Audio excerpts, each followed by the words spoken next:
नमस्कार, news for nation देख रहे हैं आप। आपके साथ मैं हूं ऋचा शर्मा। बिहार विधानसभा चुनाव से पहले ही आरजेडी को दो बड़े झटके। सबसे पहले आरजेडी के 8 एमएलसी में से 5 एमएलसी फेरबदल करके जेडीयू में शामिल हो जाते हैं। उसके बाद आरजेडी इससे उबर ही रही होती है कि दूसरा झटका, आरजेडी के सीनियर लीडर रघुवंश प्रसाद सिंह अपने पद से इस्तीफा दे देते हैं। आखिर इस शह और मात के खेल के पीछे का कारण क्या है, पूरी सच्चाई क्या है, अनटोल्ड स्टोरी क्या है, और सबसे बड़ी बात कि सबसे लास्ट में चिट्ठी पर साइन कौन करता है, रात में होटल से होटल जाने का सिलसिला क्या होता है और ठिकाना सिंह साहब के घर में ही क्यों होता है। तमाम ऐसी चीजें हैं जो सामने आ रही हैं धीरे धीरे करके, और ये बताएंगे सिर्फ हम, क्योंकि हर चीजों पर हमने गौर किया और ये पूरी स्टोरी जो क्रिएट हुई उसके हर एक एक पल की सच्चाई हमारे पास है। इस वक्त हम बात करेंगे और हमारे साथ हमारे editor in chief Kaushlendra Priyadarshi sir हैं। सर, क्या कुछ हुआ था, इसके पीछे की एक एक पल की अगर सच्चाई पर गौर किया जाए तो शुरुआत कैसे हुई? देखिए ऋचा, इसमें हम लोगों के पास एक एक पल की कहानी है। मतलब आप इसे कह सकती हैं कि ललन सिंह कभी भी जब वो बयान नहीं देते, इसको थोड़ा सा सोचना होगा। ललन सिंह अमूमन बयान नहीं दिया करते, लेकिन इधर आपने देखा होगा कि 3-4 रोज पहले वो हमलावर हो गए थे लालू एंड फैमिली पर। तो उसका मतलब कुछ ना कुछ निकाला जा रहा था। उन्होंने एक बात कही थी कि आने वाले समय में थाली पीट लें, लेकिन आने वाले समय में छाती पीटना होगा। तो एक बड़ी बात कही थी। और जिस तरीके से राजद में टूट हुई है उसके पीछे की कहानी यह है कि मार्च में ही सारी पटकथा लिख दी गई थी। एक व्यक्ति एक एमएलसी संजय प्रसाद, जो आज 2 साल से करीब करीब बागी की मुद्रा में थे, जो मुंगेर से पंचायत के प्रतिनिधि हैं, और वे लगातार बागीपन दिखा रहे थे और मुंगेर के लोकसभा चुनाव में खुलेआम ललन सिंह के साथ खड़े थे। उन्होंने लालू प्रसाद से आज से 2 साल पहले कह दिया था, उनको बुलाया गया था, लेकिन उन्होंने कहा था कि आपके खिलाफ नहीं जाएंगे, पार्टी में हैं लेकिन सम्मान नहीं रहेगा तो हम इस तरीके से काम नहीं करने वाले। उनका सीधा निशाना था जयप्रकाश नारायण यादव पे। अब बात चलिए थोड़ा सा आगे बढ़ते हैं। मार्च में 4 लोगों ने हामी भर दी थी। संजय प्रसाद तो थे ही। विधान परिषद में 8 सीट मिनिमम होना चाहिए नेता प्रतिपक्ष के लिए। 8 सीट आरजेडी के पास था। तो उसमें से कमरे आलम, जो राष्ट्रीय महासचिव हैं राजद के, दिलीप राय और राधाचरण सेठ एक आरा से आते हैं, रणविजय सिंह भी आरा से आते हैं, और कमरे आलम जो हैं समस्तीपुर से आते हैं। ये तीनों नेताओं ने हामी भर दी थी। संजय प्रसाद शुरू से ही बागी तेवर में थे, तो 4 तो थे, लेकिन चूंकि संवैधानिक पचड़ा आ जाता और उसमें कानूनी फेर में फंस जाते और अलग गुट की मान्यता मिलना थोड़ा मुश्किल हो जाता विधान परिषद के अंदर, तो इन लोगों ने एक व्यक्ति का इंतजार किया कि आखिर टूटेगा कौन। लेकिन ललन सिंह के नेतृत्व में यह ऑपरेशन लगातार चलता रहा। वो 3 लोग लगातार हामी भरते रहे, लेकिन उसका सबसे बड़ा जो ये रहा कि वहां उन लोगों को कानो कान खबर तक नहीं है। आप अनुमान लगाइए कि जो 3 लोग मार्च से तैयार बैठे हैं दूसरे खेमे में जाने के लिए, शिकारी बैठा है शिकार करने के लिए, और सामने वाले को भनक तक नहीं है कि क्या हो रहा है। तो अमूमन होता है कि जब विरोध करते हैं आप तो बयान देते हैं एक दूसरे के खिलाफ, लेकिन राधाचरण सेठ, दिलीप राय और कमरे आलम ने कभी बयान नहीं दिया। ये भीतर की पीड़ा सह रहे थे। एक जो अहम बात बताई गई उसमें कहीं ना कहीं प्रतिष्ठा थी। लोगों को प्रतिष्ठा नहीं मिल रहा था। मतलब लालू प्रसाद के बाद, तेजस्वी के कमान संभालने के बाद एक नेताओं की बड़ी फौज जो है वो राजद कल्चर से नाराज है। उस समय भी बताया जाता था कि लालू प्रसाद के व्यवहार से भी बहुत सारे लोग खिन्न हो जाते थे, लेकिन तेजस्वी यादव के व्यवहार से भी बहुत सारे लोग खिन्न थे। और इन तीनों ने इंतजार किया। संजय प्रसाद लगे रहे, ललन सिंह लगातार वॉचमैन की भूमिका में रहे, वो लगातार निर्देशित करते रहे कि कब कहाँ कैसे क्या करना है। लेकिन कहानी तब बदली जब ये 2 जून से फिर एक ऑपरेशन नया शुरू किया गया कि एक व्यक्ति को कैसे अपने पाले में लाया जाए, और उसका चुनाव रणविजय सिंह के तौर पे किया गया। रणविजय सिंह लालू प्रसाद के काफ़ी करीबी थे। वो लालू प्रसाद के इशारे पे, हामी भरने पे उन्हें परिषद भेजा गया था। मतलब एक प्रकार से आप कह सकते हैं कि रणविजय सिंह परिवार के सदस्य थे जो आरा से आते हैं और एमएलसी हैं। अब उन परिस्थितियों के अंदर रणविजय सिंह ने हामी भर दी। 2 जून से इधर कोरोना काल के बाद से, कोरोना काल में भी ऑपरेशन चलता रहा, आप इतना ही समझिए, लेकिन कोरोना संकट की वजह से एक दूसरे से लोग नहीं मिल रहे थे, तो रणविजय सिंह ने हामी भरी और 18 जून को, 17 नहीं 18 जून को उन्होंने साइन किया कि हाँ अब हम जदयू में मिलेंगे। तो ये करीब करीब तैयारी पूरी हो गई, लेकिन 2 जून तक लगातार उन्हें प्रेशराइज किया गया, बाकी चीज मनाया गया। हालांकि इस दौरान ललन सिंह एक्टिव नजर आए, क्योंकि अभी जो उनका बयान देने का सिलसिला है, उन्हीं का तिलिस्म था, क्योंकि वो लगातार इस बात पे कभी भी ललन सिंह बयान नहीं देते हैं, अमूमन वो राजनीतिक बयानबाजी से कटते हैं, प्रेस से कटते हैं, लेकिन इधर वो लगातार हमलावर थे। इतना ही नहीं, लालू प्रसाद के बारे में तो बोलते ही थे, तेजस्वी पर भी हमलावर हो गए थे। गोपालगंज मार्च के मुद्दे के बाद से ललन सिंह लगातार हमलावर थे। तो कुछ न कुछ उसके बाद एक गंभीर व्यक्ति जब हमेशा हमला करे तो समझिए कि कहीं ना कहीं कोई बात है। उसके बाद जब 18 जून को लालू प्रसाद को इसकी शंका हो जाती है कि कहीं ना कहीं कोई माजरा जरूर है, तो जैसा सूत्र बताते हैं, ये कोई इसकी पुष्टि नहीं की जा सकती, लेकिन लालू प्रसाद ने बाजाबता एक पार्षद को फोन किया, विधान परिषद के सदस्य को फोन किया और पूछा कि का हलवा हो, कहाँ हो गई, मतलब वो कोशिश किए चीजों को समझने की। उनको ये भनक हो गई थी और वो कोशिश कर रहे थे अंदर खाने क्या कुछ चल रहा है वो जानने की कोशिश की, लेकिन उन लोगों ने, मतलब जो सिंह साहब का तिलिस्म था वो इतना जबरदस्त था कि कहीं से लालू प्रसाद यादव जैसे राजनीतिज्ञ को ये फहम नहीं हुआ, भ्रम नहीं हुआ कि ये लोग टूटने वाले हैं। तो वो उनसे लगातार यह कहा गया कि भाई आप निश्चिंत रहिए, हम लोग वैसा काम नहीं करने वाले हैं, आप बिल्कुल, आपका कुनबा सुरक्षित रहेगा। लेकिन यहाँ तो प्रतिष्ठा और बाकी चीज़ों को लेकर के जो अंदर अंदर चीज़ें चल रही थी उसे लेकर के काफ़ी नाराज़गी थी।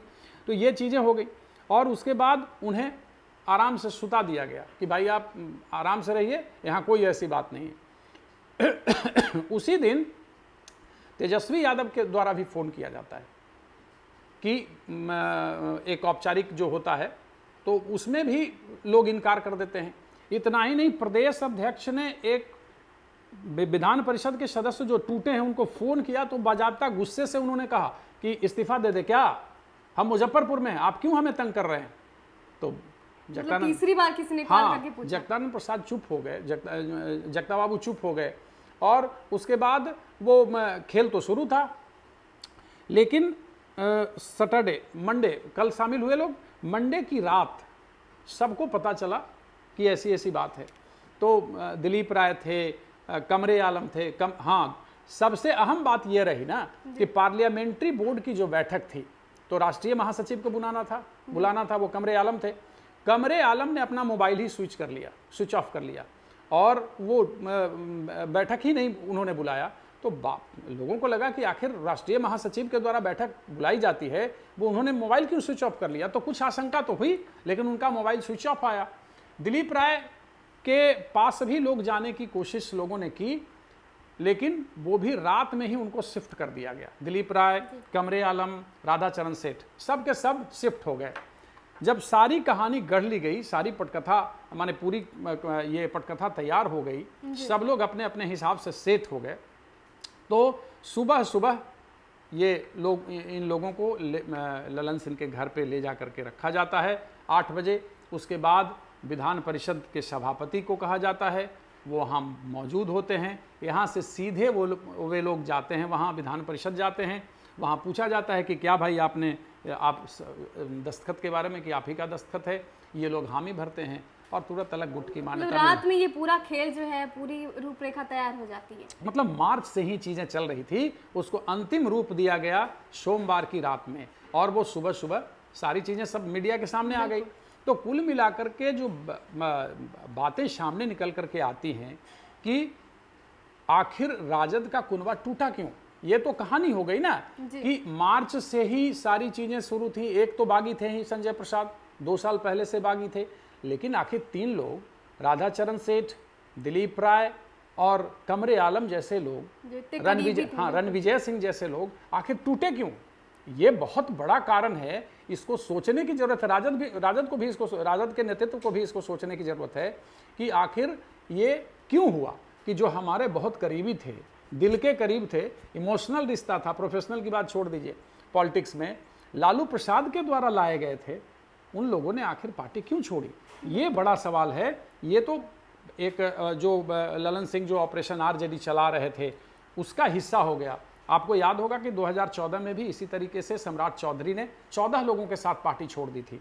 लेकिन अभी बिहार विधान परिषद का नामांकन शुरू है, 9 लोगों का चुनाव होना है। हालांकि करीब करीब पार्टियों के बीच फाइनल लिस्ट बना चुके हैं लोग।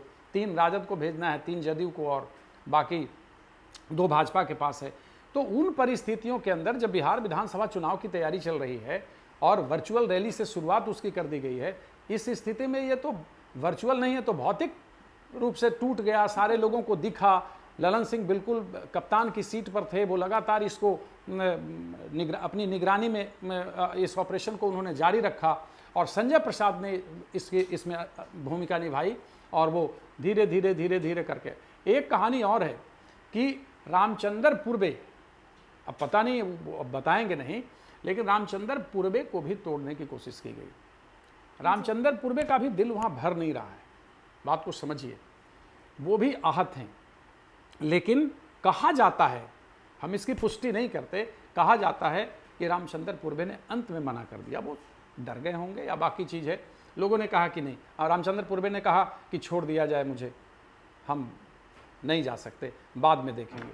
तो अगर रामचंद्र पूर्वे भी टूट जाते तो वहाँ 2 ही लोग रह जाते।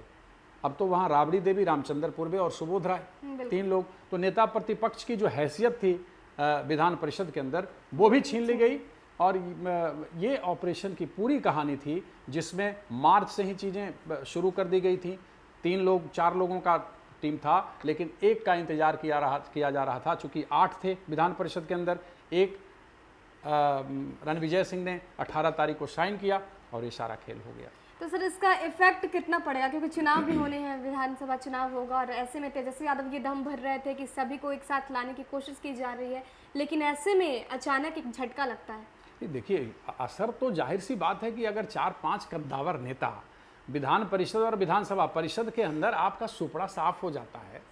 आप जिनको लाते हैं वो आपको बगैर विश्वास में लिए निकल लेते हैं, तो ये तो राजद नेतृत्व को सोचना चाहिए ना। असर तो जाहिर सी बात है होगी। अपने अपने क्षेत्र से अगर कद्दावर होंगे, अपने अपने क्षेत्र में ये नेता होंगे। आप राष्ट्रीय महासचिव हैं, कमरे आलम कोई साधारण चीज़ नहीं थे, वो सारी बैठकें बुलाया करते थे और वो अचानक पार्टी छोड़ के चले जाते हैं। तो कमरे आलम हों, दिलीप राय हों, राधाचरण सेठ हों, संजय प्रसाद हों, रणविजय सिंह हों, तो ये तमाम बड़े नेता थे। और ये जब कोई नेता पार्टी छोड़ करके जाता है तो आप राजद को भी सोचना चाहिए कि आखिर हमने इनको विधान परिषद भेजा क्यों था। बिल्कुल 8 सदस्यों में से 5 अहम सदस्य थे, तो अगर पूरे शरीर के अंदर से जो अंग है उसमें से 5 अंग निकल जाए, 8 ही अंग है और 5 अंग निकल जाए, तो समझ लीजिए शरीर की स्थिति क्या होगी। तो इम्पैक्ट तो जाहिर सी बात है। राजनीति में राजनीति अवधारणा का खेल है। अब परसेप्शन अगर वो तो ये एक चला गया लोगों के अंदर कि आखिर राजद के अंदर सब कुछ ठीक नहीं है। बिहार विधानसभा चुनाव होने वाला है, लोग तैयारी में लगे हैं, बयान पर बयान साधा जा रहा है और उस बीच यहाँ कमान कोई अलग साध ले रहा है। तो ये बड़ी बात हुई कि आप शिकार होने वाले हैं लेकिन आपको पता तक नहीं है। आप चूहा खा गया, बांध खा गया, आप उसी में लगे रहे, तब तक दूसरा चूहा कुछ अलग कर गया, आपकी झोली में इतना बड़ा छेद कर गया कि 5 चूहा उससे निकल गया। तो ये बड़ा सवाल है कि आने वाले समय में बिहार विधानसभा चुनाव तक जो परिस्थिति बन रही है, हालांकि इमरजेंसी मीटिंग बुलाया था कल तेजस्वी ने, कोशिश है उनकी कि इसको किसी तरह डैमेज कंट्रोल करें, लेकिन 5 लोगों के निकलने के बाद डैमेज कंट्रोल कितना होगा, अब नजर रखनी होगी बिहार विधानसभा विधायकों पर। बिल्कुल। तो सिर्फ ये खेल एक दिन का नहीं है, मार्च से लेकर 23 जून तक ये पूरा खेल चलता रहा और पूरी प्लानिंग होती रही, जिसकी भनक शायद लालू प्रसाद यादव को भी थी, तेजस्वी यादव को भी थी और जगदा बाबू को भी थी, लेकिन उनसे चूक हो गई। वो समझ नहीं पाए कि इसका माजरा क्या है, खेल क्या चल रहा है, और इसका खामियाजा भुगतना पड़ा। बैक टू बैक 2 बड़े झटके इसके साथ अब जो कुर्सी छीन गई है राबड़ी देवी की, वो भी झटका शामिल है, यानी कि अब पूरी तरीके से आरजेडी टूट गई है। आगे की रणनीति क्या होगी आरजेडी की, ये देखना भी दिलचस्प होगा। बहरहाल आप हमारे साथ बने रहे और देखते रहे न्यूज़4 नेशन। नमस्कार।